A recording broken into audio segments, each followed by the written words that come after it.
Welcome into PFF HQ. Austin Gayle here with analyst Bruce Gradkowski and former NFL quarterback. And we're happy to have you in the booth today. We're talking Great to be here, brother. Dome versus Stadium and passer rating. Looking at the PFF data historically, we see that on average, quarterbacks are better in a dome than they are playing outside, which is obvious. You kind of see that when with weather being effective, on road games, all that different things. And with I want to talk about your experience at quarterback position. What do you think goes into that? It's more than the controlled weather, right? Well, I think home or away, as a quarterback, when you go into a dome, you just feel good. Your legs feel good, your body, your arm, of course, and then the ball. The ball is just the right type of moisture and humidity in a dome. You feel loose, and you gotta take into account too, the receivers are running on a dry surface.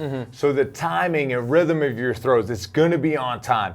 Weather's not a factor. You don't have wind to worry about or rain. So where you want the ball to go, where you want to throw it, it goes. And that's a nice feeling to have in the dome. In your experience, do offensive coordinators or play callers game plan differently when they know they're going into a dome? I mean, absolutely. You don't have to worry about the weather. So play callers sometimes know, look, we could take these shots downfield. We don't have to worry about the weather. Unlike if you're playing in New England in January, you might not be able to get the ball downfield as much as you like. So anytime you play in a dome, of course, the whole playbook is open. That's why you see Sean Payton just do a tremendous job over the years in the Superdome. I mean, he also has one of the best quarterbacks to ever play the game in Drew Brees. And Drew Brees, looking at this data, 10.4 passer rating better in the dome. And I think that comes also, he's playing at home a lot. There's a lot of factors what was mine in the dome? Go ahead. Bruce Gradkowski in the dome, looking at the historical data, his passer rating was 17.7 points better than playing outside. But you're from Pitt, man. You're from Pitt. You can play outside. You can play in the snow, I was right? going to say, but my outside grade must have been a 0 to be 17 points higher in a dome.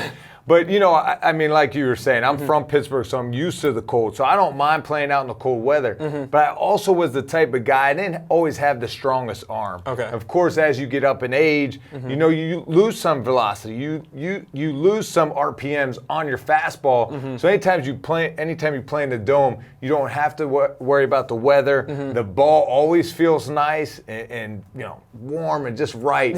And also, a big thing you got to remember, though, too, those receivers are faster, quicker, coming in and out of cuts.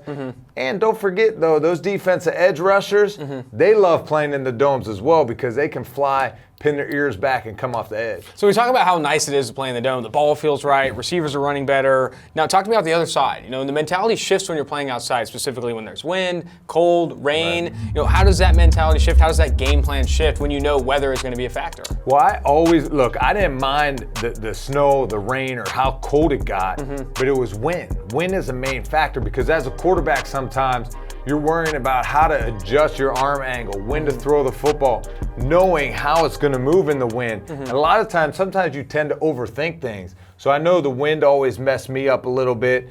So it just matters. And a lot of guys with big hands, you look at Big Ben, how well he plays in the cold weather and outside because he has those big hands that can grip the football. It doesn't really matter. He can rip it through the wind, rain, sleet, snow. You've seen him do it so many years in Pittsburgh. So a lot of quarterbacks, it matters, but other quarterbacks, it doesn't. At the end of the day, though, just got to find a way to get that W. Absolutely, and you talk about always playing in the cold, rain, snow, but when it's really hot, that has an effect too. I'm sure the increased humidity. You play in Miami in September.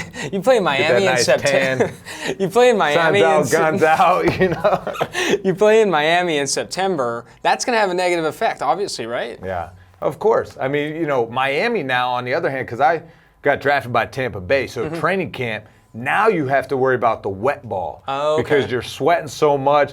Our center, John Wade, as a rookie, would have to change his pants halfway through practice and at halftime of a game because his butt was so wet. And anytime I'd take a snap, the whole top of my hand was dripping with sweat and it would drip on the football. So it's hard to grip and make plays.